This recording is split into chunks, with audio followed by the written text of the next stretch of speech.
بسم اللہ الرحمن الرحیم وَأُدْخِلَ الَّذِينَ آمَنُوا وَعَمِلُوا الصَّالِحَاتِ جَنَّاتٍ تَجْرِي مِن تَحْتِهَا الْأَنْهَارُ خالدين فيها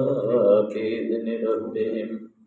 تحيتهم فيها سلام ألم تر كيف ضرب الله مثلا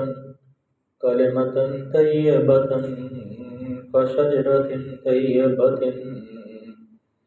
كشجرة طيبة أصلها ثابت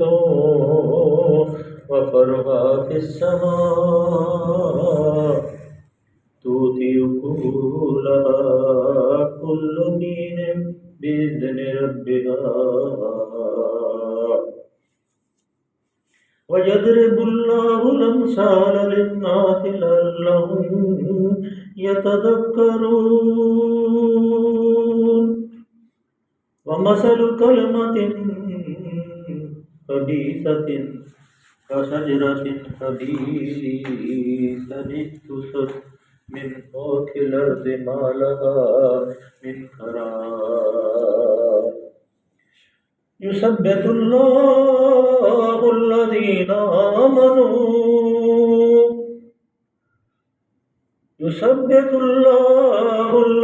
آمنوا بالقول الثابت في الحياة الدنيا وفي الآخرة ويذل الله الظالمين ويفعل الله ما يشاء صدق الله العلي العظيم وصدق رسوله النبي الكريم ونحن على من الشاهدين والشاكرين والحمد لله رب العالمين رب اشرح لي صدري ويسر لي أمري واحلل عقدة من لساني يفقهوا قولي ربنا آتنا من لدنك رحمة وهيئ لنا من أمرنا رشدا.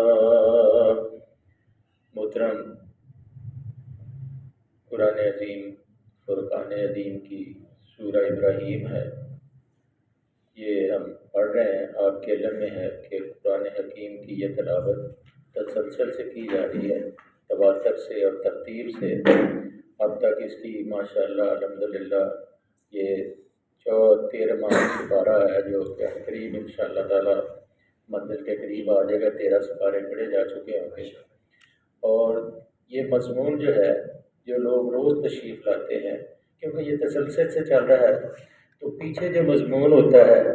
اس کی پھر انسان کو دہرائی یا اس کے علم میں ہونا چاہیے کہ کل ہم نے کیا پڑھا، کیونکہ یہ مضمون ایک دوسرے سے ریلیٹڈ ہوتے ہیں تو اس لیے سمجھنے میں بڑا آسانی رہتی ہے. کل آخر میں جب ہم نے شیطان کا اور شیطان کے جو حواری تھے جہنم کے اندر جانے کے بعد اور مسلمان ایمان والے ان کا ایک مکالمہ تھا جو شیطان کے ساتھ شیطان کے حواری کر رہے تھے. جب انہوں نے ایمان والوں کو دیکھا کہ ان کے لیے تو شفیع آ گئے ہیں، جیسے کہ میں نے کل شاید عرض کی تھی کہ نبی صلی اللہ علیہ وسلم کے پاس پہلے آدم علیہ السلام، پھر نوح علیہ السلام، موسیٰ علیہ السلام، پھر عیسیٰ علیہ السلام کے پاس لوگ جائیں گے اور سب لوگ کہیں گے نہیں، آج کوئی نہیں، صرف ایک ذات کریم ہے اور وہ ذات محمد صلی اللہ علیہ وسلم کی ہے. چلیے اس کے پاس چلتے ہیں اور اللہ سے کوئی دعا اور التجا کرتے ہیں. تو آپ سجدے میں ہوں گے اور جب سجدے میں ہوں گے تو پھر آپ کو اللہ کی طرف سے پیغام ملے گا، اٹھیے کہیے، جو آپ کہیں گے وہ سنا جائے گا اور اب آپ کی بات کو تسلیم اور مانا جائے گا. تو اللہ کے رسول صلی اللہ علیہ وسلم فرماتے ہیں کہ جب مجھے یہ پیغام ملے گا تو میں ایک ایسی خوشبو اس ماحول کے اندر پھیلے گی کہ جو پہلے کسی ناک نے نہ دیکھ سونگی ہے نہ کبھی کسی کو آئی ہے۔ اور پھر آپ صلی اللہ علیہ وسلم فرماتے ہیں کہ میں سر سے بالوں سے لے کے پاؤں کے ناخنوں تک بالکل نور کے اندر نہلا جاؤں گا، اور میرا جسم بالکل ایسے چمک رہا ہوگا جیسے سورج چمکتا ہے۔ پھر میں اپنے اللہ سے عرض کروں گا کہ یا اللہ یہ میری امت ہے، سب سے پہلے اس کا حساب دے۔ تو اللہ کے سامنے جب پیغمبر یہ دعا کریں گے تو وہ پھر جو جہنمی ہے وہ شیطان سے کہیں گے کہ ایمان والوں کو تو شفیع مل گیا، آت محمد الوسیلۃ والفضیلۃ والدرجۃ الرفیعۃ وابعثہ مقام محمودا۔ اللہ آپ نے ہمارے محبوب کو مقام محمود کا وعدہ کیا، اس کے اوپر ان کو تعینات فرما دیا، پھر ان کی شفاعت جو ہے وہ اپنے امتیوں کے حق میں کریں گے اور ان کی شفاعت کو قبول فرمایا جائے گا۔ اور پھر وہ شیطان کو، جو شیطان کے حواری ہیں، کل جو ہم نے پڑھا تھا، وہ کہیں گے ان کو تو شفیع مل گیا، نے کہا کہ میں نے صرف تمہیں دلاسے دیے اور جو وعدے اللہ نے کیے وہ حق تھے، سچے تھے، میں تو صرف ایک تکذیب کرتا تھا، جھوٹ بولتا تھا، تمہیں آس اور امید دلاتا تھا اور تم میری امیدوں کے پیچھے لگ جاتے تھے۔ آج تم جلو اس آگ کے اندر، ہم سب برابر ہیں، نہ میں تمہاری حمایت کر سکتا ہوں، نہ میں تمہاری مدد کر سکتا ہوں، نہ تم میری مدد کر سکتے۔ اس لیے آپ سب برابر ہیں اس جہنم کی آگ کے اندر، اور وہ آگ آگے مضمون آئے گا اس آگ کے بارے میں، اور پھر قبر کے عذاب کے بارے میں بھی اللہ تعالیٰ کی کچھ وعیدیں نبی مہربان صلی اللہ علیہ وسلم کی کوئی احادیث ہیں جو آپ کو سنائیں گے۔ انشاءاللہ اللہ کا خوف اگر دل کے اندر آ جائے نا جی، اللہ کا دل جو ہے یہ بدل جائے اور اللہ کے خوف سے یہ پگھل جائے، تو پھر انسان جو ہے انسان کے روپ میں نہیں رہتا، بلکہ وہ اللہ کا مطیع اور فرما بردار بن کے زندگی گزارتا ہے۔ مطلب میں دیکھ رہا تھا، کل میرے ساتھی مجھے سڑک پار کرا رہے تھے اور سپاہی وہاں بیٹھا ہے، اس نے اپنے مفلر لپیٹا ہوا بیٹھا۔ اگر اس کو یہ احساس ہو کہ میں ڈیوٹی پہ آیا ہوں، میرے افسر تو نہیں دیکھ رہے لیکن میرے اللہ کی ذات مجھے دیکھ رہی ہے کہ میں نے ڈیوٹی دینی ہے، حلال کھانا ہے، تو پھر وہ کبھی بھی اپنی ڈیوٹی کو کبھی فراموش۔ لیکن کاش کہ یہ تربیت اس قوم کی ہوتی اور یہ حکومت کی سرپرستی میں ایسے تعلیمی ادارے مقرر کیے ہوتے جس کے اندر اس قرآن کی تعلیم دی جاتی، نبی صلی اللہ علیہ وسلم کی سنتوں کو پڑھایا جاتا، سنتوں کے اوپر عمل کرایا جاتا، تو آج اس ملک کی عوام کی، ہماری جو کیفیت ہے بہت ہی علیحدہ قسم کی ہوتی، اور یہ ملک جو ہے ایک جنت نظیر ہوتا، اور ہر آدمی دوسرے کے لیے جان قربان کرنے کے لیے تیار ہوتا، نہ کہ اپنے ذاتی مفاد کے لیے۔ یہ اس قرآن کی کیفیت ہے۔ تو کل یہ جب وہ جہنم میں چلے گئے تو کہا بِمُصْرِخِكُمْ وَمَا أَنْتُمْ بِمُصْرِخٍ، نہ میں تمہارے لیے کچھ کر سکتا ہوں نہ تم میرے لیے کچھ کر سکتے ہو۔ انی کفرتم، ہم کفر کے اندر بما اشرکتمون من قبل، جو تم پہلے شرک کرتے رہے ہو، کہ یہ ٹھیکہ دے دیا ہے تمہیں بخشش کا کہ جاؤ نظر و نیاز، جاؤ فلاں جگہ پہ چلے جاؤ اور آگے کرتے رہو، مختلف قسم کی بدعات ہیں، کلو بدعت ضلالہ، کلو محدثۃ ضلالہ، کلو ضلالۃ فی النار۔ یہ جتنی بھی بعد میں نبی صلی اللہ علیہ وسلم کے آپ طریقے اختیار کریں گے، آپ کی سنت کے بعد جائیں گے، دائرے سے باہر نکلیں گے، وہ بدعت ہے، اور تمام بدعت جو ہے وہ جہنم کے اندر جانے والی۔ اس لیے جو اللہ کے محبوب سرکار مدینہ صلی اللہ علیہ وسلم نے کیا ہے اس کے مطابق ہمیں اپنی زندگی کو گزارنا چاہیے، اور جو نہیں کیا اس کے اوپر میں عمل نہیں کرنا چاہیے۔ اس لیے اپنے دل کی باتیں، سب سے افضل درود جو ہے آقا دو جہاں سرکار مدینہ نے ہمیں سکھلایا نا، کہا اللہم صلی علی محمد وعلی آل محمد کما صلیت علی ابراہیم وعلی آل ابراہیم انک حمید مجید، اللہم بارک علی سیدنا محمد وعلی آل سیدنا محمد کما بارکت علی سیدنا ابراہیم وعلی آل سیدنا ابراہیم انک حمید مجید۔ اللہ کے نبی نے جتنے درود سکھائے، کیونکہ ہم اللہ کے نبی کو کیا دے سکتے، ہم تو اس کے در کے محتاج ہیں، وہ ہم ان کو کیا دے سکتے ہیں؟ تو اس لیے ہم اللہ سے یہ دعا کرتے ہیں کہ اے اللہ ہمارے سردار محمد صلی اللہ علیہ وسلم کو اتنی رحمتیں عطا فرما، اتنی رحمتیں عطا فرما جتنی رحمتیں تو نے ابراہیم علیہ السلام، کیوں کہ ابراہیم علیہ السلام کو ماننے والے جتنے بھی اہل کتاب تھے اس وقت بھی دنیا میں، وہ سب ابراہیم علیہ السلام کو معلوم ہے۔ اس لیے ہم کہتے ہیں کہ اے اللہ ہمارے محمد صلی اللہ علیہ وسلم کو اتنا رتبہ عطا فرما کہ ساری دنیا آپ کی متی اور فرما بردار ہو جائے اور آپ کے اوپر سلام بھیجنے والی بن جائے، درود بھیجنے والی بن جائے۔ لیکن ہم تبدیل کر لیتے ہیں اپنے دل کی تسکین کے لیے، اس لیے یہ ہمیں کام نہیں کرنا چاہیے، وہ کام کرنا چاہیے جو آقا نے فرمایا تو کر کے دکھایا۔ تو اس لیے شیطان نے کہہ دیا کہ ان الظالمین لہم عذاب الیم۔ اب یہ شیطان کا معاملہ تھا تو اللہ نے تحقیق ظالم جتنے ہیں لہم عذاب الیم، ان کے لیے دردناک عذاب۔ یہ کل کا واقعہ ہے۔ آج اللہ نے فرمایا اب مومنوں کا ذرا رتبہ دیکھیں، ذرا کیفیت دیکھیں۔ چاہے ہم ضعیف الایمان ہیں، کمزور ایمان ہیں، ہماری یہاں کیفیت کچھ اور ہوتی ہے، بازار میں کچھ اور ہوتی ہے، لیکن ہمیں کبھی یقین ہے اس کا نحیف اور کمزور ایمان کے صدقے بھی اللہ تعالیٰ کی ذات کریم ہماری بخشش کا سبب بنا دے گے۔ فرمایا وَأُدْخِلَ الَّذِينَ آمَنُوا وَعَمِلُوا الصَّالِحَاتِ جَنَّاتٍ تَجْرِي مِن تَحْتِهَا الْأَنْهَارُ خَالِدِينَ فِيهَا بِإِذْنِ رَبِّهِمْ۔ یہ بھی آگے بِإِذْنِ رَبِّهِمْ تَحِيَّتُهُمْ فِيهَا سَلَام۔ سورہ یونس میں آپ نے پڑھ لیا تھا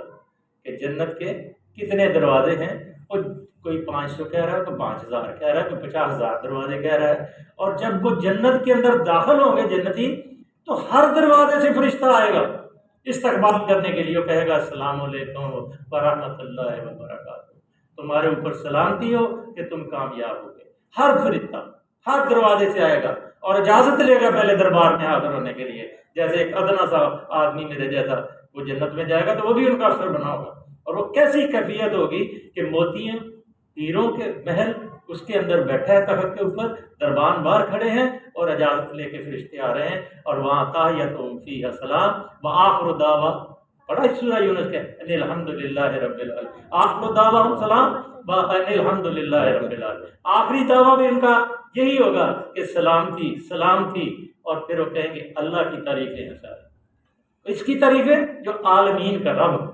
تو یہاں اللہ فرماتے ہیں وَأُدْخِلَ الَّذِينَ آمَنُوا وَعَمِلُوا الصَّالِحَاتِ جَنَّاتٍ تَجْرِي مِن تَحْتِهَا الْأَنْهَارُ۔ ایسی جنت ہے جس کے نیچے نہریں لہریں لے رہی ہیں، اس کے اندر جو ایمان لائے ہیں اور نیک عمل جنہوں نے کیے ہیں۔ کون سے نیک عمل؟ مکے سے مدینے ہجرت کی اور اپنے نبی کے ساتھ مل کے جہاد کیا، اور ان انصاروں کے بھی قربان جائے جنہوں نے کہا کہ ہر مہاجر ہمارا بھائی ہے، اور ایک صحابی نے تو یہاں تک کہا کہ اگر میری 2 بیویاں ہیں، اگر آپ چاہیں تو میں ایک بیوی کو طلاق دیتا ہوں تو مجھ سے نکاح کریں، اس سے بڑا احسان کوئی ہے؟ لیکن قربان جائیں عبد الرحمن ایوب، حضرت ایوب انصاری کے کہا نے عبد الرحمن بن عوف کے کہا کہ میرے آپ ساتھی ہیں، مجھے سب کچھ قبول ہے، لیکن مجھے صرف آپ بازار کا راستہ دکھا دیں، میں تجارت کروں گا، میں تاجر پیشہ آدمی ہوں، مجھے امید ہے انشاءاللہ میری تجارت میں اللہ برکت ڈالے۔ پھر یہ ایسے لوگ تھے کہ جب ایوب انصاری کو یہ علم ہوا کہ جو ادھر اندلس کے اوپر سلطنت کے اندر جو فتح کرنے کے لیے یا حملہ کرنے کے لیے جائے گا، اس فوج کو اللہ نے جنت کی نبی صلی اللہ علیہ وسلم نے بشارت دی، تو آپ اس فوج کے ساتھ گئے۔ اور آج بھی وہ مزار جو ہے قسطنطنیہ کے سمندر کے کنارے کے اوپر موجود ہے، اور ساتھ ایک بہت بڑا قبرستان ہے، اور آج بھی وہ دربار حضرت ایوب انصاری کی قبر جو ہے وہ موجود ہے۔ وہ بیمار ہو گئے، کہا مجھے اٹھا کے اس کنارے پہ لے جائے تاکہ میں اس لشکر کے اندر ضرور رہوں جس لشکر کو میرے محبوب کی زبان سے نکلا ہے کہ یہ جو لشکر میں شامل ہوگا وہ جنت میں جائے۔ تو اس لیے اللہ نے فرمایا وَأُدْخِلَ الَّذِينَ آمَنُوا وَعَمِلُوا الصَّالِحَاتِ جَنَّاتٍ تَجْرِي مِن تَحْتِهَا الْأَنْهَارُ خَالِدِينَ فِيهَا بِإِذْنِ رَبِّهِمْ۔ اللہ کے اذن سے، اللہ کے حکم سے، اللہ کی اجازت سے، اللہ کی توفیق سے ہمیشہ کے لیے تم اس جنت میں جاؤ گے، تھکو گے نہیں، کوئی تکلیف نہیں تمہیں ہوگی، تو کھانے کی بھوک لگی ہے کوئی پرواہ نہیں ہے، کوئی حجامت بنانے کی کوئی پرواہ نہیں ہے، کوئی گھٹنے درد نہیں ہوں گے، کہیں ناک میں چھینک نہیں آئے گی، خوشبوئیں پھیلی ہوئیں گی، ہر طرف پھل ہی پھل ہوں گے، اور جہاں سے پھل توڑے ہیں اسی کو نیا پھل لگ جائے گا، اور موتی اور ہیروں کے محل ہوں گے، اور وہ حوریں ہوں گی، وزوجناہم بحور عین کانہن الیاقوت والمرجان، اللہ فرماتے ہیں وہ ایسے جیسے یاقوت اور مرجان ہوں گے، متکئین علی فرش بطائنھا من استبرق وجن الجنتین دان، کہ وہ جو جنتی لوگ ہوں گے وہ بیٹھے ہوں گے تکیوں کے اوپر، بڑے بڑے گلیچوں کے اوپر، کانہن الیاقوت، اور ایسی فیہن قاصرات لم یطمثہن انس قبلہم ولا جان، اور ایسی حوریں ہوں گی کہ جن کو کوئی مرد نے نہ کسی جن نے کبھی ہاتھ لگایا۔ اللہ فرماتے ہیں حل جزاء الاحسان، احسان نیکی کا بدلہ کیا ہے؟ الا الاحسان، احسان نیکی کا بدلہ نیکی ہے، من دونہما جنتان، میں تمہیں 2 جنتیں عطا کروں گا۔ اللہ ہمیں اپنے راستے پہ زندگی بسر کرنے کی توفیق عطا فرمائے۔ من تحتہا الانہار خالدین فیہا بإذن ربہم تحیتہم فیہا سلام، کوئی خوف نہیں، کوئی غم نہیں، بس سلام اور سلام کی صدائیں آئیں گی، سلامتی ہو تم پہ، سپاہی بھی آ رہا ہے، تھانے دار بھی آ رہا ہے، میجر بھی، جنرل بھی، کمانڈر بھی، سب آپ کو سلام کریں گے، بڑے بڑے فرشتے آپ کو سلام کریں گے، اس لیے کہ خواہشات نفس ہونے کے باوجود، شیطان کے نرغے میں رہنے کے باوجود تم یہ کہتے رہے ہو لا الہ الا اللہ سبحان اللہ والحمد للہ اللہ اکبر وللہ الحمد، اللہ کے سوا کوئی عبادت کے لائق نہیں، اللہ بزرگ برتر ہے اور تمام کی تعریفیں اللہ کی ہیں۔ جیسے ابھی نماز کے اندر نماز پڑھ رہے تھے، کسی صاحب کا موبائل رولا اور کہا لبیک لبیک ان الحمد والنعمت لک والملک لا شریک لک، یہ ساری تعریفیں، ان الحمد والنعمت، تمام تعریفیں اللہ کی، تمام نعمتیں اللہ کی، لک والملک، اور حکومت اس کی، لا شریک لک، اس کا کوئی شریک نہیں ہے۔ میرے دوستو، میرے عزیزو، کبھی بھی یہ نہ خفی نہ جہری نہ عملی، یا بھول کے بھی کبھی اس کا کوئی شریک نہ ٹھہراؤ، اور جب بھی ابتدا کرو بسم اللہ سے شروع کرو، اور بسم اللہ کرنے کے بعد پھر اللہ سے توفیق دے دے اللہ تمہیں تو پھر اس کا شکر بجا لاؤ، کیونکہ اللہ نے کہا ہے فَاذْكُرُونِي أَذْكُرْكُمْ وَاشْكُرُوا لِي وَلَا تَكْفُرُونَ، اے لوگو، اے میرے عزیزو، اے میرے بھائیو، اللہ فرماتے ہیں ایمان والو فَاذْكُرُونِي، میرا ذکر کرو میں تمہارا ذکر کروں، وَاشْكُرُوا لِي، میرا شکر بجا لاؤ، وَلَا تَكْفُرُونَ، کفر نہ کرو، انکار نہ کرو۔ یہ زندگی اس نے دی ہے ہمیں جنت کے لیے، اللہ ہمیں جنت میں لے جائے بس۔ تو تحیتہم فیہا سلام، ان کو ہر طرف سے استقبال ہوگا، ان کا سلامتی۔ الم تر کیف ضرب اللہ، اب اللہ آگے، کیا تم دیکھتے نہیں ہو کہ اللہ نے مثلاً کلمۃ طیبۃ کشجرۃ طیبۃ اصلھا ثابت وفرعھا فی السماء، اب کلمہ طیب کی اللہ نے مثال دی کہ یہ کلمہ طیب کیا ہے، کس چیز سے اللہ نے مثال دی؟ اس کی مثال ایسی ہے جیسے ایک اچھی ذات کا درخت۔ حضرت عبداللہ بن عمر رضی اللہ تعالیٰ عنہ سے روایت ہے کہ وہ مدینے میں اللہ کے رسول صلی اللہ علیہ وسلم کی میت میں بیٹھے ہوئے تھے، تو یہی آیت آئی جب تو آپ صلی اللہ علیہ وسلم نے فرمایا کہ پتہ ہے کہ یہ کلمہ طیبہ جو ہے کیا ہے، یہ مومن ہے، اور مومن جو ہے کھجور کی تشبیہ آپ نے دی کہ کھجور کا نہ موسم خزاں میں پتا گرتا ہے نہ بہار میں کبھی پتا گرتا ہے، کبھی 6 مہینے کے بعد پھل دیتا ہے، کبھی 3 مہینے کے پھل دیتا ہے، اور اس کی جڑیں بہت مضبوط ہوتی ہیں۔ کشجرۃ طیبۃ اصلھا ثابت وفرعھا فی السماء، مثال ایسی ہے جیسے ایک اچھی ذات کا درخت ہے جس کی جڑیں زمین میں گہری جمی ہیں اور شاخیں آسمان تک پہنچی، یہ کہ زمین سے لے کر آسمان تک، چونکہ سارا نظام اللہ کا، یہ جو تاروں کا، ستاروں کا، چاند کا، سورج کا، دریاؤں کا، پہاڑوں کا، کائنات کا سارا نظام جو ہے یہ اللہ کی وحدانیت، اللہ کی حکومت کو بیان کر رہا ہے۔ جیسے کل میں نے عرض کیا تھا کہ جو انسان اس دنیا کے اندر زندگی بسر کرتا ہے ایمان کے ساتھ، وہ کبھی کبھی اپنی اس ارد گرد کی کائنات سے بھی گفتگو کرتا ہے، کائنات بھی اس سے گفتگو کرتی ہے، چاند بھی اس سے گفتگو کرتا ہے، درخت بھی، پہاڑ بھی، دریا بھی، اور بارش بھی، اور کبھی کبھی ہوائیں بھی گفتگو کرتی ہیں کہ اے اللہ کے بندے ذرا یہ دیکھ ہم کیسے چلتے ہیں، کون چلاتا ہے، اس کے اوپر قبضہ کس کا ہے، یہ پہاڑوں کے دیکھ کس نے کیف نصبت کیسے جما دی ہے، یہ بارش سے کیسا آسمان سے وانزلنا من السماء ماء مبارکا فانبتنا به جنات وحب الحصید، یہ کیسا میں نے آسمان سے مبارک پانی برساتا ہوں جس سے میوہ جات اگتے ہیں، رزق للعباد واحیا بلدۃ میت کذالک الخروج، یہ اللہ کے بندوں کے لیے رزق ہے، اور مردہ زمین جو ہے اس کو میں زندہ کرتا ہوں، اسی طرح قیامت کے دن تمہیں بھی میں قبروں سے نکالوں گا، اور قبر کا احوال انشاءاللہ بیان کریں گے کہ کیا کیا ہوگا۔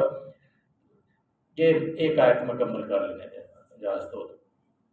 وَيَضْرِبُ اللَّهُ الْأَمْثَالَ لِلنَّاسِ لَعَلَّهُمْ يَتَّذَكَّرُونَ، ہر آن وہ اپنے رب کے حکم سے اپنے پھل دے رہا ہے۔ جو سچا آدمی ہے، جو سچی یہ کائنات ہے، اس درخت کی مثال اللہ نے دی ہے کہ جو ایمان والے ہیں وہ سچے لوگ ہیں، وہ لَعَلَّهُمْ يَتَذَكَّرُونَ، اللہ اس لیے یہ مثالیں دیتا ہے کہ لوگ اس سے سبق لیں، اس سے ہم ہدایت لیں، اس سے ہم راستے کو دیکھیں کہ ہدایت راستہ کون سا ہے، ھدی للمتقین، کون سا راستہ، ھدی للمتقین۔ اللہ ایاک نعبد و ایاک نستعین اہدنا الصراط المستقیم صراط الذین انعمت علیہم غیر المغضوب علیہم ولا الضالین، ہمیں ان لوگوں کا راستہ اللہ دکھا جن کے اوپر تیرا انعام ہوا ہے، ان کا نہیں